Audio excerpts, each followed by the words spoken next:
목회하면서 자주 만나게 되는 질문이, 목사님, 제가 이런 선택을 해야 하는데, 결정을 해야 하는데 어떻게 하는 것이 하나님의 뜻일까요? 하는 그런 질문을 자주 만나게 됩니다. 우리는 크리스천이죠. 당연히 어떤 선택을 해야 할 때, 특히 중요한 결정을 내려야 할 때 하나님의 뜻을 알고 싶습니다. 그렇다면 하나님의 뜻을 어떻게 알 수 있을까? 자, 성경에서 구체적인 장면 하나를 살펴보려고 하는데, 사도행전 16장에 보면 이런 기록이 있습니다. 성령이 아시아에서 말씀을 전하지 못하게 하시거늘 그들이 부르기아와 갈라디아 땅으로 다녀가 무시아 앞에 이르러 비두니아로 가고자 애쓰되 예수의 영이 허락하지 아니하시는지라. 제가 어느 날, 오래전이에요. 10여 년 전입니다. 이 말씀을 이렇게 읽고 묵상하는데 그런 느낌이었어요. 사도들 앞에 신호등이 있는 거예요. 그래서 이렇게 신호등이 파란불이면 가고 빨간불이면 서고, 그 묵상이 저에게는 아주 인상 깊었습니다. 사도들에게는 하나님의 신호등이 있었던 것 같다. 나에게도 하나님의 신호등이 있겠지. 내가 못 보는 거겠지. 봐도 어떤 의미인지 모르는 거겠지. 이제 이런 고민을 한동안 했었습니다. 나도 그렇게 하나님의 신호등을 볼 수 있었으면 좋겠다. 그 신호등에 따라 살았으면 좋겠다. 그렇게 생각하면서 설교 시리즈 하나를 정한 것이 바로 하나님의 신호등이라는 이번 시리즈입니다. 우리가 이제 5주를 살펴보게 되는데요. 예를 들면 조금 더 구체적으로 생각해 보면, 아까 사도행전의 본문을, 자, 성령이 말씀을 전하지 못하게 하셨다는 것은 구체적으로 어떻게 하셨다는 걸까요? 잘 모르겠어요, 여러분. 성령이 말씀을 전하지 못하게 하셨다는 게 말씀을 전하려고 하는데 갑자기 막 말이 안 나오게 하신 건지, 아니면 설교를 하고 전도를 하기로 약속을 했는데 그 일정에 문제가 생긴 건지 우리는 알 수 없어요. 그냥 성령이 말씀을 전하지 못하게 하셨다라는 표현만 알 수 있습니다. 해석은 다 다를 거예요, 아마 여러분 여쭤보면. 그런가 하면 예수의 영이 허락하지 않았다는 건 또 무슨 뜻일까요? 이 역시 마찬가지죠. 도대체 어떤 일이 일어났길래 본문이 예수의 영이 허락하지 않았다라고 기록했을까? 구체적으로 어떤 메시지를 어떻게 이 사도들이 받은 것일까? 우리는 알 방법이 없습니다. 그런데 우리는 실제 생활 속에서 이것을 분별해 가야 하는 거죠. 그러면 어떻게 분별할 거냐? 보통 제가 5C라고 말씀드렸는데, 우리 보통 길에 있는 신호등은 빨강, 노랑, 파랑 있고 녹색이죠. 그리고 화살표 있고 이렇게 4개 정도가 보통 있습니다. 그런데 하나님의 신호등은 한 5가지는 기본적으로 되는 것 같아요. 그 5가지 주제를 오늘부터 하나씩 살펴보려고 하는 것입니다. 여러분들하고 대화할 때 제가 자주 궁금한 게 바로 그런 부분이에요. 목사님, 하나님이 저에게 음성을 주셨어요. 이러면 도대체 어떤 상황을, 어떤 경험을 이분은 지금 하나님이 나에게 말씀하셨다고 하는 것일까? 굉장히 궁금한데, 깊이 있게 물어보면 서로 어려우니까 이제 네 하고 이제 넘어가는 상황들이 많죠. 이제 그런 상황들을 좀 분해해 보는 거예요, 5주 동안에. 그 첫 번째 신호등은 당연히 성경입니다. 당연히 성경이에요. 이 부분이 왜 중요한가 하면, 많은 분들이요, 하나님의 음성을 듣는다, 하나님의 뜻을 분별한다 하는데 성경과 무관하게 합니다. 제가 그동안 크리스천으로 살면서, 목회자로 살면서 발견한 특징 중에 하나예요. 의외로 성경 말씀을 잘 참조하지 않습니다. 어떤 신비적인 일이라고 생각해요. 하나님의 음성을 듣는다, 하나님의 뜻을 분별한다 하면 사실상 주술과 별로 다를 바가 없는 그런 행동을 하는 크리스천들이 의외로 많이 있고요. 얼마 전에 주술이 논란이 있을 때 어떤 매체에서 설문조사를 했더니 자신을 크리스천이라고 부른 사람 중에도 20% 이상이 점을 보러 다닌다고 그러죠. 그런 복잡함이 우리들에게 있는 거예요. 자, 여러분, 원리는 단순합니다. 우리 성경을 뭐라고 규정해요? 하나님의 말씀. 성경이 하나님의 말씀이에요. 그러면 하나님의 뜻을 분별하려면 하나님의 말씀을 들어야 되겠죠. 아주 당연하고 단순한 원리인데 실제로 그렇게 하지 않는다는 것입니다. 오늘 마태복음의 본문은 아주 중요한 성경적 근거를 우리에게 제공해 줍니다. 성경을 통해서 분별한다는 것에 대해서. 오늘 본문에 부제를 붙인다면 저는 기록되었으되라는 키워드를 좀 뽑아내고 싶어요. 기록되었으되. 자, 예수께서 제가 이 본문을 굉장히 자주 인용하는 편입니다. 설교에서도 그렇고 성경 본문으로도 자주 인용하고 설교 내용 가운데서도 자주 인용하는 본문인데요. 자, 예수님이 사탄에게 유혹을 받으시는데 어떻게 극복을 하세요? 어떻게 승리하십니까? 기록된 말씀을 가지고 승리하시는 거예요. 그래서 여러분 성경에 보시면 돌이 떡이 되게 하라는 첫 번째 유혹, 첫 번째 시험 말고 두 번째, 세 번째는 다 여러분 성경에 보시면 막 니은, 디귿 이래가지고 밑에 내려오시면 이게 구약의 어떤 성경을 예수께서 인용한 것인지를 이렇게 밝혀내고 있습니다. 그러니까 예수께서 사탄의 유혹 가운데서 그 유혹을 극복하려고 하실 때 이미 기록되어서 주어진 성경 본문을 가지고 분별하셨다는 거예요. 하나님의 뜻을. 그리고 그 본문을 가지고 사탄의 유혹에 저항하셨고 이기셨다는 것입니다. 더 이상 설명이 필요 없어요. 그러면 여러분, 성경을 통해서 우리가 하나님의 뜻을 분별하려면 무엇이 필요합니까? 성경을 잘 알아야 하는 거죠. 가능하면 암송도 해야 되는 거고요. 그래야 결정을 내릴 때 영향을 미치죠. 그것이 분별에 있어서 가장 기본적인 1차 재료라는 거예요. 1차 재료. 성경을 알면 알수록 분별은 쉬워집니다.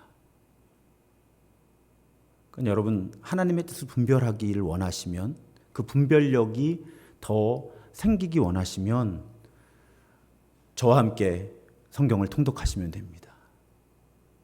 그 반복해서 하나님의 말씀, 이미 기록되어서 우리에게 주어진 하나님의 말씀을 읽고 깨닫고 또 도움이 되는 말씀들을 묵상할 때 그것이 분별의 1차 재료다. 오늘은 사실은 일단 그것만 기억하시면 좋겠어요. 아까 말씀드렸던 대로 아주 많은 분들이 분별의 습관 가운데 제일 중요한 부분이 빠져 있어요. 제일 중요한 부분. 이미 기록되어서 우리에게 주어진 하나님의 말씀, 하나님의 뜻이 무엇이냐. 여러분, 우리 교역자들이 저하고 이원석 목사님 경우에는 제가 여기 오기 전부터니까 사실은 꽤 오랜 시간입니다. 5년, 6년 이상 되는 것 같아요. 그렇게 되면 어떤 현상이 일어납니까? 제가 무슨 생각을 하는지 우리 이원석 목사님이 잘 알아요. 그다지 많이 물어보지 않아도 됩니다. 어떤 현안이 발생을 하면 정삼위 목사는 이렇게 판단을 한다. 정삼위 목사를 아는 거죠. 그러면 제 뜻을 아는 겁니다. 우리가 하나님의 뜻을 분별하고 싶은 거잖아요. 그럼 하나님을 알면 되잖아요. 하나님을 알면 하나님의 뜻을 알 수 있는 거잖아요. 하나님의 뜻을 어떻게 알아요? 성경을 보면 아는 거죠. 하나님이 어떤 분이신지를. 그러니까 성경을 많이 알수록 하나님을 알아가게 되는 거죠. 하나님을 알아가면 하나님의 뜻을 알아가는 거죠. 그러면 나에게 주어진 어떤 상황 속에서 무엇이 하나님의 뜻인지를 그리 힘들이지 않고 분별할 수 있게 되는 겁니다. 그 원리를 많은 분들이 모르고 계시거나 아니면 알면서도 귀찮으니까, 긴 시간 노력을 많이 기울여야 되니까 그 습관을 게을리하는 거예요. 그러니까 하나님의 뜻을 분별하기 어려우니까, 제가 어머니도 이 설교 들으실지 모르겠는데 저 고등학교 때 어머니하고 한바탕 어머니를 막 나무란 적이 있어요. 예언한다는 분을 찾아가셔서 이렇게 예언을 받고 오신 거예요. 제가 그게 점쟁이한테 찾아가서 복채 주고 점치는 거하고 뭐가 다르냐고 막 어머니한테 화를 냈던 때가 있어요. 왜 우리에게 그런 일이 생기느냐? 분별의 원리를 잘 모르니까. 자꾸 다른 사람의 분별에 의존하게 되는 거예요. 그런데 그 분별의 원리 가운데 이미 기록되어서 우리에게 주신 성경을 깊이 있게 이해할수록 우리가 하나님을 알게 되고, 하나님을 알게 되면 하나님의 뜻을 알게 되고, 하나님의 일반적인 성품을 알게 되면 또 하나님이 어떤 상황 속에서 어떻게 반응하셨는지를 아주 많은 케이스들을 학습하게 되면 자연스럽게 내가 지금 이런 결정을 내려야 하는데 하나님의 뜻이 어디에 있구나 하는 것들을 쉽게 분별할 수 있다는 것입니다. 그래서 분별이라는 이슈가 나오면 제가 자주 이런 말씀을 해요. 성경은 읽고 얘기하자고. 성경은 읽으면서 얘기하자고. 분별 얘기를 하려면 하도 많은 분들이 성경은 읽지 않으면서 하나님의 뜻을 구하니까. 그런데 이런 우스개 농담이 있어요. 어떤 젊은 성도가 우스갯소리예요. 성경 공부하기에는 너무 힘든 거예요. 그래서 어떤 결심을 했냐면 매일 아침에 이 성경책을 딱 펼쳐서 첫 번째 눈에 딱 들어오는 말씀을 하나님이 오늘 나에게 주시는 말씀으로 받자. 자, 이런 원칙을 하나 세운 겁니다. 그리고 어느 날 성경을 딱 펼쳤는데 마태복음 27장이 펼쳐졌고 5절이 눈에 들어왔어요.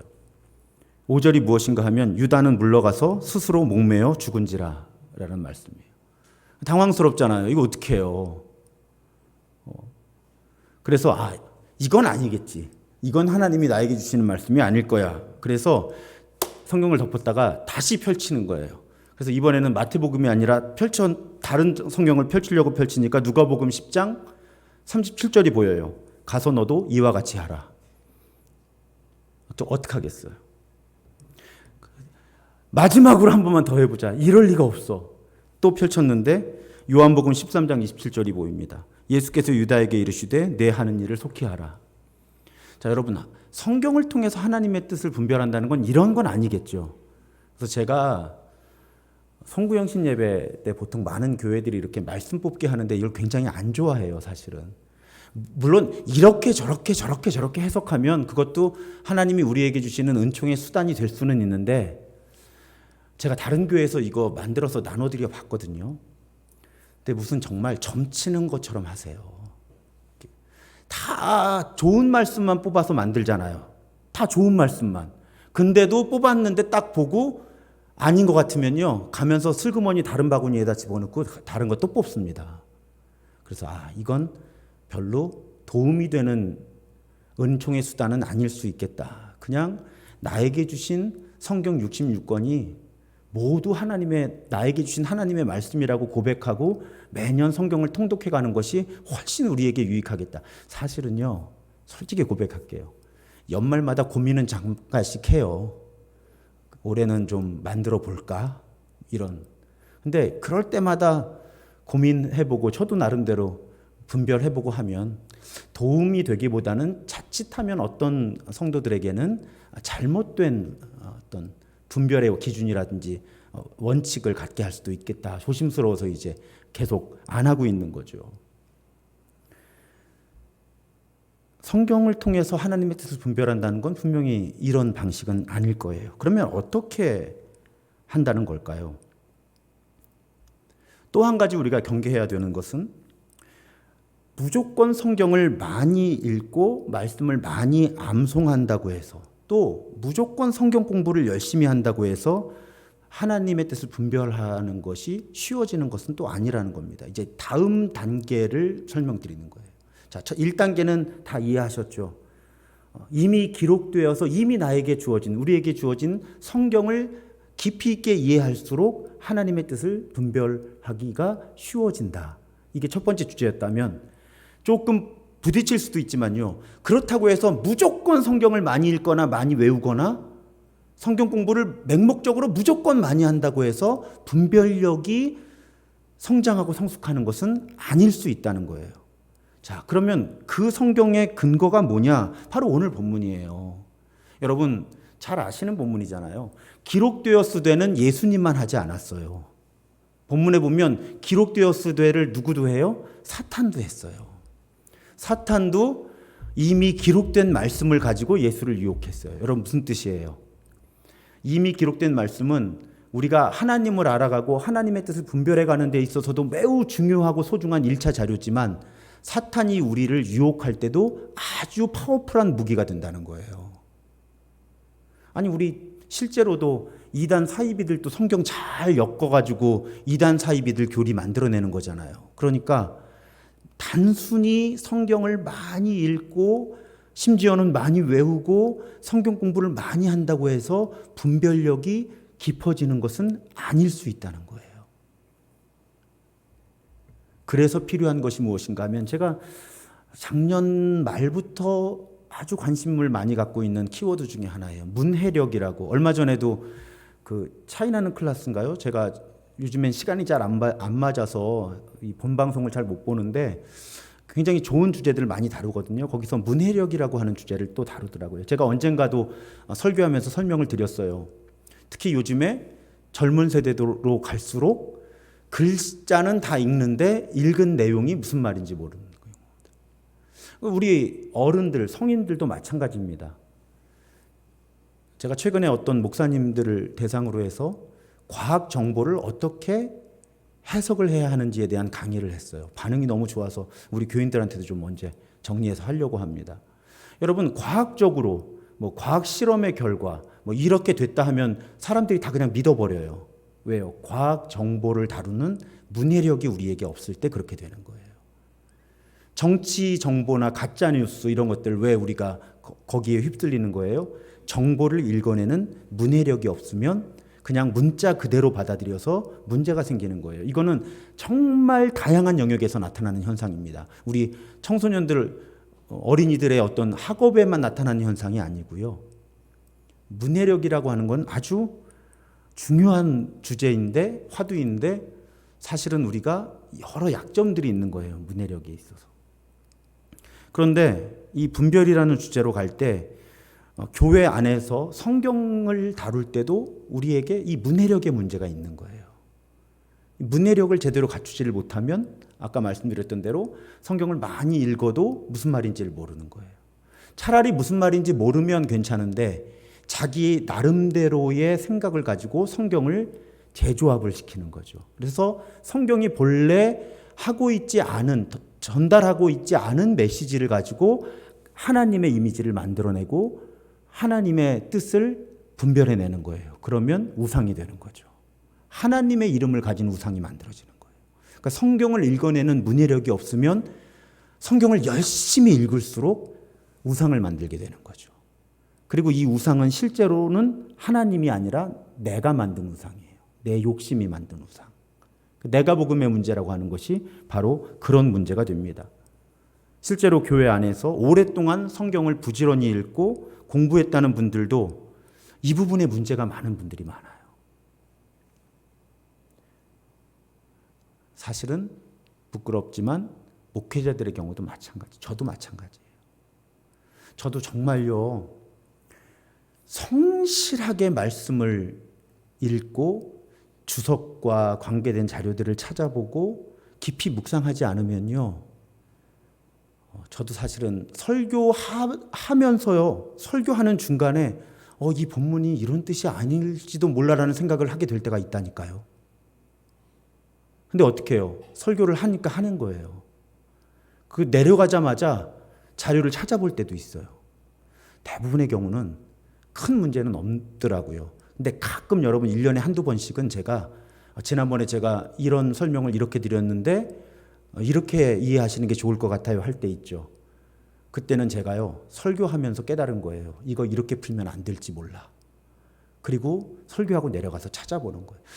아주 성실하게 신학대학원을 다니고요, 아주 성실하게 목회를 하고 설교를 해도요, 성경을 정확하게 해석해낸다는 것은 매우 어려운 일이에요. 근데 여러분, 우리 교회 말고 많은 한국교회 문화가 목회자들이 성경을 깊이 있게 읽고 연구할 시간이 없어요. 그러다 보니까 어떻게 돼요? 목회자들도 자꾸, 설교자들도 성경 본문을 깊이 있게 파고들어서 연구하고 해석해내는 습관을 갖기가 어려운 거예요. 그럼 어떻게 하면 돼요? 본문은 피상적으로 다루고 본문하고 연관이 있는 예화라든지 좋은 책이라든지 이런 걸 잘 엮으면 교인들은 정말 도움이 되는 설교, 때로는 전달이 잘 되면 목사님 정말 은혜 받았습니다 하는 반응을 하거든요. 그러면 점점 그 공동체에 성경을 읽어내는 문해력이 약해지는 거예요. 이건 그 교회 공동체 모두에게 장기적으로 큰 비극이 됩니다. 오래 교회에 소속되어서 신앙인으로 살아가는데 성경을 모르는 거죠. 모른다고 하는 것이 그냥 정보를 모르는 게 아니에요. 다 알아요. 모세가 또 누군지 알고 여호수아도 누군지 알고 다 알아요. 이런 수준을 말씀드리는 게 아니라 성경을 통해서 나에게 말씀하시는 하나님의 말씀, 하나님의 메시지, 하나님의 뜻을 분별할 수 있는 문해력을 갖추지 못한 공동체가 의외로 많이 늘어날 수 있다는 거죠. 이건 설교자인 저 스스로가 먼저 느끼는 불안함이에요. 그래서 우리 교회 저와 함께 목회하는 부교역자들에게는 이 부분을 아주 자주 강조를 합니다. 목사들은요, 사실은 교역자들은 너무 바쁘면 안 돼요, 여러분. 사역 자체로 너무 바쁘면 안 됩니다. 그럼 반드시 성경을 연구하는 시간은 줄어들 수밖에 없어요. 그러면 눈에 보이는 사역들은 잘 움직이는 것처럼 보이고 교회는 열심히 뭔가를 하니까 성장할 수 있을지 모르겠어요. 그렇지만 그 공동체의 영성은 특히 오늘 설교의 맥락에서 하나님의 말씀을 통해서 하나님의 뜻을 분별하는 그 분별력, 성경의 문해력은 점점 약해져 가는 거죠. 그러면 매우 본질적인 것을 놓치게 됩니다. 매우 본질적인 것을.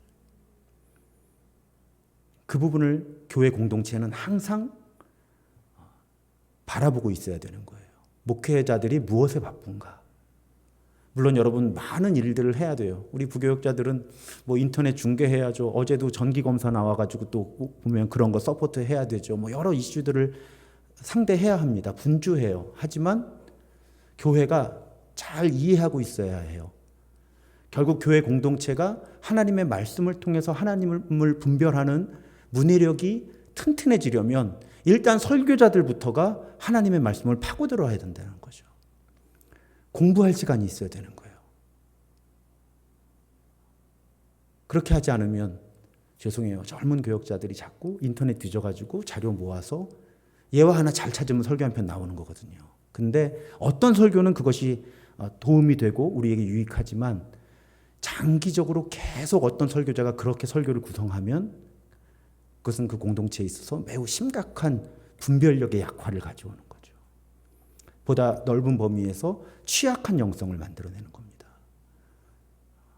우리 교회는 이런 부분에서 성경을 읽는 문해력이 있는 교회가 되었으면 좋겠다. 저는 저의 목회 방향 또 기도 제목 가운데 하나예요.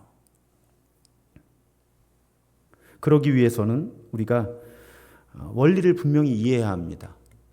성경을 읽는 문해력이 높아지려면 어떻게 해야 되는가? 그림을 하나 보여드릴게요. 여기에 보면은 수직적 차원이 있고 수평적 차원이 있습니다. 수직적 차원은 무엇인가 하면 성경은 하나님의 말씀인 동시에 사람의 글이라는 거예요. 그 간격이 있어요. 하나님의 말씀인데 그 말씀이 분명히 인간의 글로 주어졌잖아요.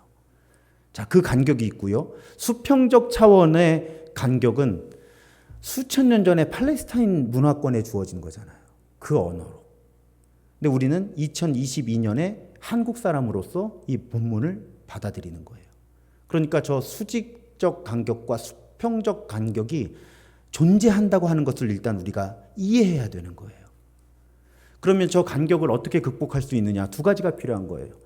특히 수직적 차원을 극복하는 데 있어서는 성령님의 인도하심이 필요합니다.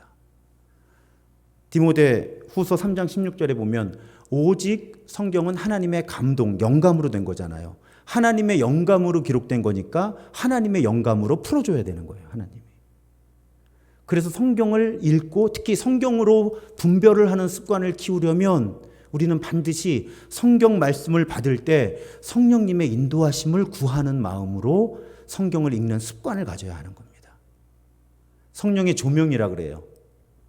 그래서 이 전통적인 예배 순서 가운데는 사실은 Prayer for Illumination 해갖고 조명을 위한 기도, 이런 기도 순서가 있어요. 뭐냐면 성경 말씀을 읽기 전에 성령님께서 내 마음에 빛을 비춰주셔서 이 성경 말씀을 드러나게 해주십시오. 빛을 비춰주십시오. 이런 기도가 있거든요. 우리에게도 그런 태도와 연습이 필요한 거죠. 하나님의 말씀이 인간의 글로 기록되었기 때문에 우리는 하나님의 영의 도우심을 따를 때 비로소 그 하나님의 말씀을 해독해낼 수 있다는 것입니다. 인간의 글에서.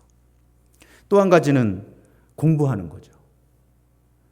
2000년 전, 3000년 전에 팔레스타인에 주어진 이 말씀이 오늘 우리의 언어와 문화, 사회에서는 어떻게 해석될 수 있을까 하는 공부가 필요한 겁니다. 물론 그 공부도 역시 성령의 인도하심이 필요한 것이죠. 자, 이 구조를 이해를 해야 성경 말씀을 통해서 하나님이 나에게 주시는 말씀이 무엇인지를 분별할 수 있는 거예요. 자, 보세요. 아까 예수님이 사탄의 유혹을 받으시는 장면 한번 다시 떠올려 보세요. 사탄도 이미 기록된 성경을 인용했고 예수님도 이미 기록된 성경을 인용한 거예요. 그런데 예수님이 이긴 거예요. 왜? 그 기록된 말씀의 맥락에서 정확하게 하나님의 뜻을 표현해냈기 때문에. 그러니까 성경만 갖다 붙인다고 하나님의 뜻이 아니라 사탄은 지금 이 예수가 유혹을 당하는, 시험을 당하는 이 상황과 맞지 않는 본문을 갖고 온 거죠. 오히려 하나님의 뜻에 역행하는. 예수는 이 상황 속에 주어지는 하나님의 말씀을 그대로 본문에서 가져온 거고요. 똑같이 성경을 인용했지만 예수가 이기는 겁니다. 그러니까 여러분, 똑같이 성경에서 인용했다고 해서 똑같은 권위를 갖는 것이 아니라는 거예요. 어떤 말씀이 이기는 거예요? 그 맥락에서 하나님의 뜻에 합당한 말씀이 이기는 거죠. 그러니까 그 맥락에서 합당한 하나님의 말씀을 찾아내는 능력이 바로 분별력이라는 거예요. 물론 1단계에서 재료가 많이 있어야 되죠. 그래야 선택도 하니까. 재료가 없으면 선택을 할 수도 없잖아요. 그런데 일단 기본적인 재료를 갖추고 있다면 그 가운데 주어진 상황, 주어진 맥락에 적합한 하나님의 뜻을 표현하는 성경 말씀을 가져오는 능력이 바로 성경을 읽어내는 문해력이고 성경을 통해서 하나님의 말씀을 분별하는 능력이죠. 그걸 위해서 우리는 성경을 읽고 묵상하고 공부하는 것입니다. 한 걸음 더 나아가서 성경은 기본적으로는 신앙 공동체 전체에 주어진 말씀이거든요. 이걸 나에게 어떻게 적용할까? 그럴 때 흔히 적용이라고 하는데 저는 아주 예전에 어떤 책에서 공부한 거예요. 3가지 P, 영어 머리 글자 P로 압축합니다. 이 적용하는 원칙이요. 그 적용하는 원칙을 가지고 한 문장을 만들어내는 거예요. 하나님께서는 내가 오늘 무엇 하기를 원하시는지. 저 문장에 빈칸을 채우는 겁니다. 여러분, 그래서 올해 성경 통독하면서 왜 성경 읽기표에 오늘의 단어 이렇게 적어보게 하는 게 이 표가 작으니까 여기에 문장을 쓰게 하긴 좀 어려웠어요. 그래서 단어로 제가 바꾼 거예요. 그런데 성경을 통해서 우리가 나에게 주시는 하나님의 말씀을 분별하는 아주 좋은 연습은 설교 한 편을 듣거나 성경 그날의 본문 석 장 내지 5장을 읽거나 이러면서 하나님이 이 본문을 통해서는 자, 목사님은 지금 일반적인 내용을 설명해 주신 거예요. 나에게 하나님이 어떤 말씀을 하신다면 오늘 어떤 말씀을 주실까를 한번 찾아내는 연습을 하면 성경을 통해서 우리가 하나님의 뜻을 분별하는 연습이 되는 거예요. 그래서 제가 올해 성경 통독표를 만들면서 거기에 키워드 칸을 만든 중요한 이유는 이 연습을 통해서 우리 성도들이 이제 통독을, 물론 나중에 들어오시는 새가족들은 이제 그때부터 시작하시는 거지만 그래도 처음부터 저랑 통독하시는 분들은 벌써 3바퀴째예요. 그럼 이제 전체적인 구조를 점점 익혀가실 거예요. 시간이 지날수록. 그 다음에 무슨 연습을 하는 거냐면 그 말씀 속에서 오늘 나에게 주시는 특별한 말씀이 있는가. 그렇다면 그것은 무엇인가를 찾아내는 연습을 하기 위해서 거기 오늘의 단어를 적어보는 연습을 한 거예요. 그러면 그 단어를 가지고 아까 설명해 드렸던 그 문장을 완성하는 거죠. 하나님께서는 내가 오늘 뭐뭐뭐 하기를 원하시는지, 뭐 하기를 원하시는지. 그럴 때 아까 3P라고 말씀을 드렸는데 세 가지 적용의 원칙이 있습니다. 첫 번째는 퍼스널이에요. 개인적이어야 한다는 겁니다. 두 번째는 구체적이어야 한다는 거예요. 실제적이어야 한다는 겁니다. 프랙티컬이라는 단어죠. 세 번째는 가능한 적용을 해야 된다는 거예요. possible이라는 단어예요. 하나하나 설명을 드릴게요. 개인적으로 적용해야 된다는 건 뭐냐면 쉽게 말씀드려서 나에게 적용하라는 겁니다. 아휴, 그래, 저 오늘 말씀 저 설교 꼭 김 집사가 듣고 이거 바로 잡아야 되는데 뭐 이런 거. 아우, 저 오늘 이 말씀은 꼭 우리 시어머니가 들으셔야 되는데 이런 적용은 우리가 분별하는데 연습이 별로 안 돼요. 나로 시작하는 주어. 그래서 하나님께서는 내가 이렇게 되는 거예요. 내가. 항상 나에게 주시는 말씀이 무엇인가? 아까 말씀드렸어요. 전제는 성경은 신앙 공동체 전체에 주신 말씀이에요. 이거 무시하면 안 돼요. 이걸 무시하면 성경을 전부 개인의 글로 만들어요. 한국교회는 지금 그 흐름 속에서 굉장히 길을 잃었습니다.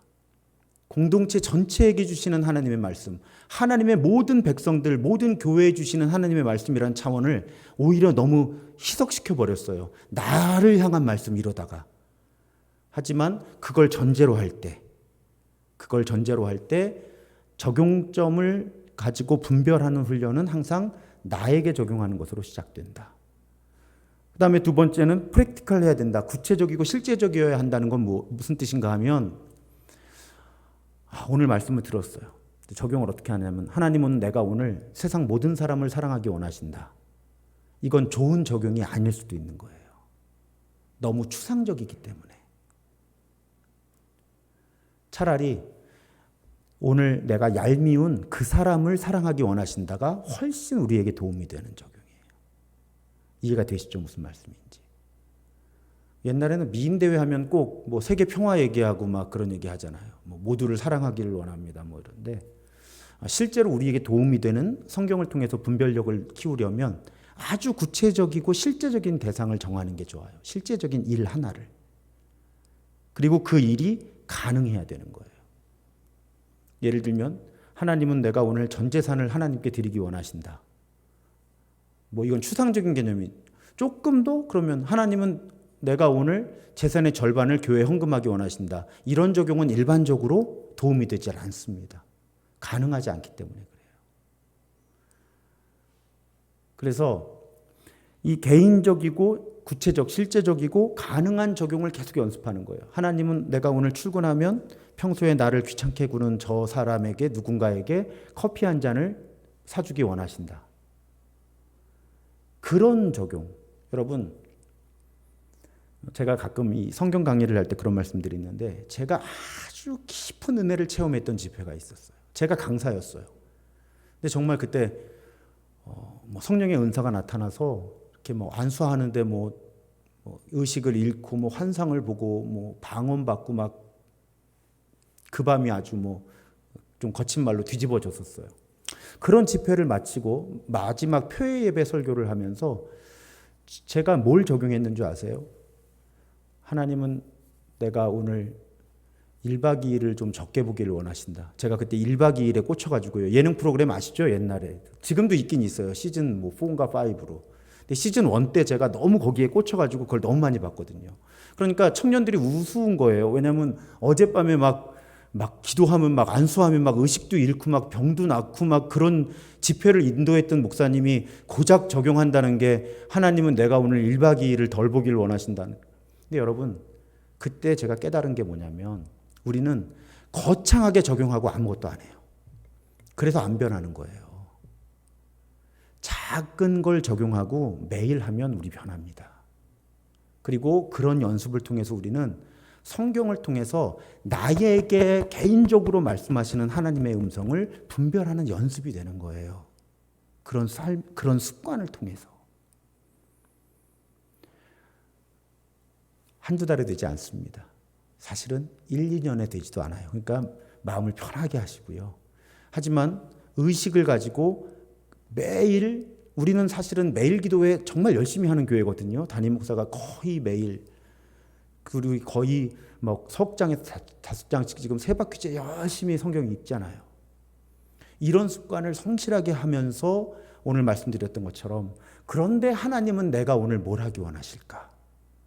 그렇게 개인적이고 실제적이고 가능한 적용들을 계속 해나가다 보면 하나님의 말씀, 이미 기록되어서 나에게 주신 성경을 통해서 내가 하나님의 뜻을 분별하는 연습이 자연스럽게 이루어져서 체질이 되는 거예요. 체질.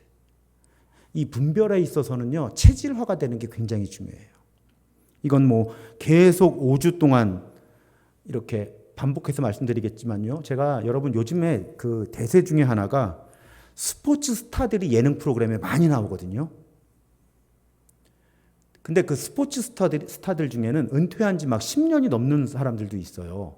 근데 제가 깜짝깜짝 놀라는 게 뭐냐면, 은퇴한 지 오래됐는데도 막 금메달리스트라든지 최고의 수준에 올라가 있던, 뭐 흔히 전설이라고 부르는 그런 선수들은요, 뭘 시키면 동작이 나와요.